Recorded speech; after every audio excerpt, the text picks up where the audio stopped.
In this episode, my guest Allan Misner from the 40 Plus Fitness podcast talks about his four-pronged approach to building that lasting motivation for the over 40 crowd. It's divided into two parts. One is accountability, one is self-efficacy, and he has some very interesting points that I think may resonate with some of you out there. If you're interested, stay tuned. Before I begin, I'd just like to point out that I just started a new Facebook group for over 40 fitness hacks. And I'll put the link in my show notes if you're interested. This is just a way I can connect with my community and see if people have any other questions that they'd like to hear episodes on, hear what other like-minded individuals are doing over 40, things people are trying, successes, failures, and also just for motivation purposes. Once again, I'll have that link in the show notes. Let's continue on with the episode.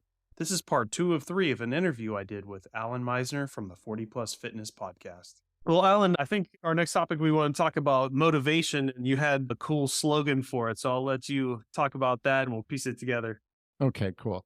Well, I've worked with hundreds of people and you'll talk to them and it's like, okay, so when do you want to start? I'm on a coaching call. You just hired me as your coach. Like, when do you want to start? You say Monday. And I'll be like, dude, it's Tuesday. What's so special about Monday or the first of the year or the first of a month or what's special about those days? Well, that's the day I'm going to be motivated. And then you're 3 weeks in and then you stop going, stop doing, stop eating the way you're supposed to. And I'm like, well, what happened? Well, I wasn't motivated. I lack willpower. And so I got to thinking, well, what is this thing called willpower? And what is this thing called motivation? And well, what's the problem? Why is it not there? And the problem is that most of us are doing it wrong because we're waiting for something to happen. We're waiting for this magical force that draws us in and makes us do the things we know we're supposed to do. And so I got to thinking, well, okay, what is it about motivation that we're not doing? What's happening? And then that was it. That was the click. The click was, we're not doing anything. To have motivation, you have to do something first. So let me break that out. And I want you to think about the square. Okay. So there's 4 quadrants in the square. And so, okay, on the right side, we're going to have accountability because accountability is something that drives motivation. If someone else is watching you or following up with you, you're much more likely to do the thing, right? Within accountability, so the 2 squares there that's on the right side, we now have the leader level. So this is if someone hires you or me as a coach, right? Mm-hmm. So now what are we doing? We're checking in on them. We're supposed to go do something and report back. Maybe they're logging their food into MyFitnessPal and we're checking into it, or they're on our apps and we see their workouts and it's like, okay, good. They're doing the thing. So what did they do to get the coach? They hired the coach.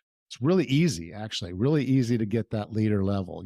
You take a job, your boss is the leader. Yeah. And you show up on time because your boss told you, hey, Brad, I need you here on time. Okay. So that's accountability at the leader level. Okay. Now there's a social level as well. So the bottom right-hand quadrant. The social level is when you join groups. So this could be you join a spin class and love it, and they're going to be there. Another kind of way that people, you can think about it, if you're in the gym business. So when we used to go to the gym, like if you had a certain time you go to work out, there was the 5 o'clock crew, there was a 6 o'clock crew, there was the 7 o'clock. Yeah, the same people every day. Even if you didn't talk to them, even if it was just that nod when you show up, it's like, there's a nod. Okay, I know that's guy. If you didn't know him, you say, well, that's elliptical girl. Yeah. That's bicep guy. The bench press dude. Right. Exactly. But you get comfortable with that setting. Yeah. Right. And one day, if you're sitting there and an alarm goes off and you don't really feel it, it's like, well, bicep guy is going to be there. Bench press guy is going to be, I got to go. And so you become accountable to the people that are in the group. They become your friends. And so that social aspect of accountability, my friend and I are going to go for a walk after work. Okay, well, I'm not going to not show up because it's my friend. Or better yet, if it was your spouse, if she says, we're going to go for a walk, guess where I am? Yeah, at that time, I'm walking. That's what I'm doing.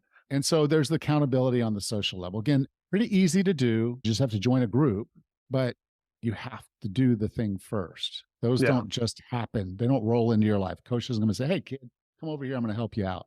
You've got to hire the coach. You've got to join the group. Okay. And accountability is good, but it's not as good as the other side of the quadrants. Okay. And this is self-efficacy. Okay. So self-efficacy is where you're able to start doing these things yourself. It takes a lot more work, but it's a lot stronger. And so with the self-efficacy, this is when we're taking, because accountability is extrinsic, external, we're now taking it internal. What are the things I can do to be successful? And there's a leader level at the top. And the leader level is where you start recognizing that there are things about yourself that you're self-sabotaging, or things you could do to make it easier to comply. So an example was this. When I was first trying to start to take care of myself, I said, okay, I'm going to work out at lunchtime. What I need is my gym bag and my stuff. And if I packed my gym bag in the morning, it was weird. Like I'd be missing a shoe, or I wouldn't have my socks or a t-shirt or shorts. Something would be missing from that gym bag. And I'd be like, oh, well, can't work. Scrap. Right. Because I lived an hour away from work. So I couldn't just drive home and grab it. There's some people that won't work out if they don't have their earbuds for their phones so they can listen to music. But those are ready-made excuses. And so what I found was if I implemented certain strategies and tactics, I could make sure that I had a fully packed gym bag in the morning. So what I would do is I made a laminated card, and I had on the card everything that I needed in that bag, a list. And so I'd sit there in the evening, brush my teeth, and I would go through the list, and I'd make sure everything that was on that list was in the gym, put the list back in the gym bag, and I would take the bag and set it by the door. So I would have to step over it on the way out to the carport in the morning. That's the way to do it. So what I'm talking and describing there is self-management. That's the leader level in the intrinsic, internal self-efficacy model. You're looking at why am I failing? And you're learning from every failure. Okay, my gym bag's not packed properly. Okay, I went out and I had a really crappy lunch because I didn't pack a lunch. And I need to pack that lunch. If I pack my lunch, I know what I'm eating for lunch. I'm going to eat a better and healthier lunch. If I leave it to chance and I'm really hungry, there's no telling where I'm going to stop and have lunch. So I see things about myself. I become more self-aware, and I just set up more strategies and tactics to help make it easier for me to comply. Self-management. You set your alarm. You go to bed half an hour earlier. All those different things that you can do to make this easier. That happens at this leader level within the intrinsic or self-efficacy side. And then down in the bottom level, and this is the hardest one, but this is the most powerful thing you can ever do for any of this, okay? And this is called values and habits. So when you become the values and you're living the values and habits that are going to help make you who you need to be, then magic starts to happen, because now you don't even think about it. So I'll give you an example of this. This is where, say, someone starts with a walking program, then they decide to do a little bit of jogging. You know, I'll jog to that stop sign, and then I'll walk, and then I'll jog to the next traffic light, or, you know, whatever. And you're just sitting there and you're adding volume and you're getting better. And you say, okay, hey, I think I'll sign up for a 5K. And you do that 5K, and you immediately want to sign up for another one. And now you're buying shoes, and now you're buying shorts. And now you are a runner. You think of yourself as a runner. Your values and your habits are aligned with being a runner. And what do runners do? They run more. Right. So when you wake up in the morning, you're just going to get up and go for a run. You're not thinking of it as a chore or a task or something that you have to do. You now identify as that person who does those things. So it becomes normal. If you're someone who doesn't eat a bunch of candy cake and whatever crap, you eat whole food, you care about what you put in your body, identify as somebody like that. And therefore it becomes automatic. So from a self-efficacy perspective, socially, you are a healthier person. And so if you look at all four quadrants, all four of them require you to do something first. There's no magic that your motivation is going to show up on Monday or the 1st or January 1st. It can show up anytime you need it if you do something first. Now, the most successful people are the people who will probably start over in the accountability. They work to build the self-management, because that's an implementation on failure. Okay, I failed. Why did I fail? Fix it. What will fix it? What will keep it from happening? And you go through that iteration over and over. Now you have all these strategies and tactics to just make this happen. And I spent a lot more time brushing my teeth. Yeah. It took me a couple minutes to pack my bag and put it by the door. So I win. But I put those strategies and tactics in place to make sure that I was ready and giving up an excuse. That excuse wasn't there anymore. Everything was in the bag. The bag was by the door. I pick it up on the way to the truck. I'm eating crap for lunch. I pack a lunch. It's a healthier lunch. I have it. I pick it up. I take it, and I have it for the day. All those little strategies and tactics add up. And so that's where the motivation is. It's like, okay, these are the things I do. This is my ritual, if you will, every evening, every morning, that help me stay on track. And then over time, I'm a weightlifter, I'm a runner, I'm a CrossFitter, whatever it is, but you begin to be thinking of yourself that way. And maybe it's you're a tennis player or what's pickleball. I want to be a great pickleball partner. We're going to play partners pickleball. It's like, I want to be good enough that people aren't afraid to play with me. And so it's like, okay, so what do I have to do? I have to train to be a better pickleball player. I'm a pickleball player. I play every Thursday and every Tuesday, Thursday, and Saturday. That's what I do. But in the other days, I train to be a better pickleball player. That's what athletes do.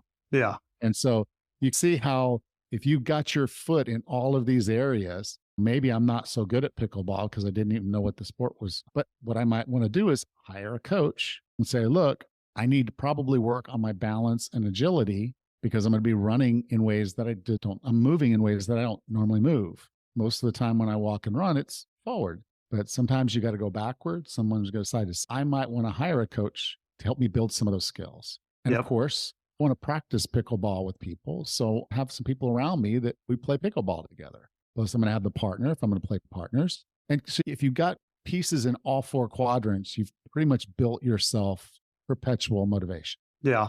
I think as a coach, we're one of the quadrants. We can help with two of the other ones. But that one, I think it was the bottom left of their value and what it is they want to do. It's like they need to get to that point first, or else they would have never sought us out in the first place. Perhaps, but most of the time, what's happening, and this is where I'll find it, they'll come and they'll be like, well, I need to lose 25 pounds. Cut off your left leg. You have a lot lower BMI. You'll lose 20. There's got to be more there, obviously. So when they come to me, they're like, I want to lose 25 pounds. I'm like, okay, well, why? Why do you want to lose it? What is this going to mean to you?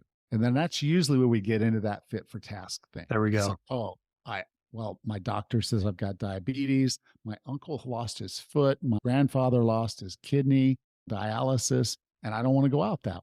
Okay, well, why not? You like how you're eating, you like how you're doing. Well, why not? Well, I've got kids and I don't want to be on the deathbed with my kids watching. I'm like, okay, so now you have reason. Now you have a very emotional and compelling why, but it's still really hard to get going. And sometimes they're not sure. And they have those preconceptions of, I don't like working out and this and that, or I don't know what to do. But sometimes they even come to you and say, I know what I should be doing. I'm just not doing it. And so that's where you hire the coach. The coach can give you some guidance and support, but more than anything else, they're going to be there to hold you accountable. Yeah. If I put a program on your calendar and it's Tuesday and we wake up tomorrow morning and I'm like, okay, Brad, I don't see where you logged your workout. What happened? Yeah. Or I did get to do it in the morning because of this. And then it's like, then I got up. I thought, okay, I'll do it after work. I was driving home. I was really hungry. I said, no, I'll just get dinner. Maybe then I'll go do it. And then we got to watching a TV show and it got too late. And Yeah. I didn't do my workout. But you're not going to want to say that. If you've got a true coach sitting there holding you accountable, then it's going to be more like, well, coach is going to know if I don't go. I can't hit the snooze. I got to go. And then you build it and say, well, now I'm at the gym and I'm also doing this spin class on the days I'm not lifting. And I like these people. These are some cool folks. And so you show up every day. It's, hey, Sally, Bill, and Mike, how you guys doing? It's like, okay, you ready to get your sweat on? Let's go. And now, so they're holding you accountable. So you got your coach helping you. You got the people around you helping you. And now you're like, okay, I need to make sure I don't want to hit the snooze. So I got to go to bed a little bit earlier just to make sure I'm getting my sleep.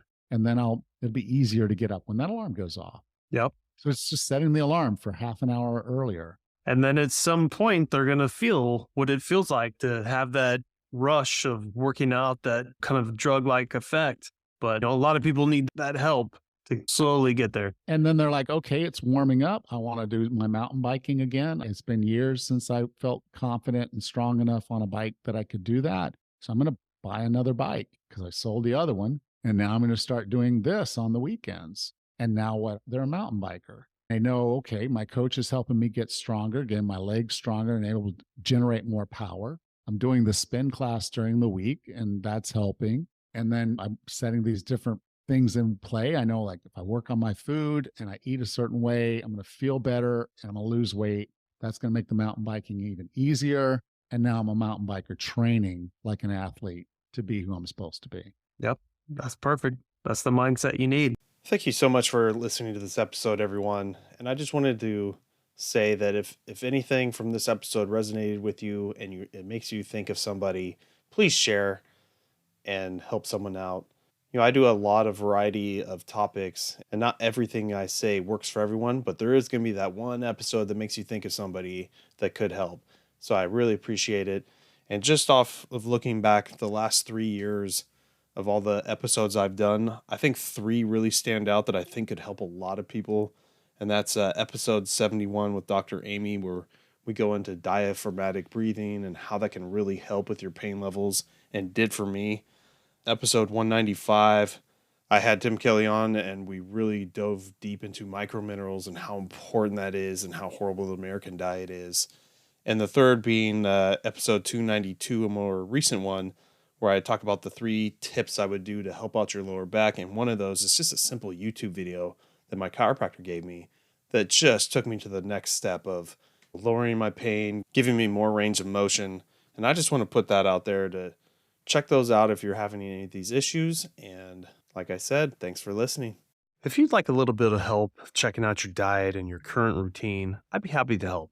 I always do a free 15-minute Zoom consultation for anyone, no strings attached, just to see if I can help point you in the right direction. So if you're interested, check out the show notes. The link is at the top.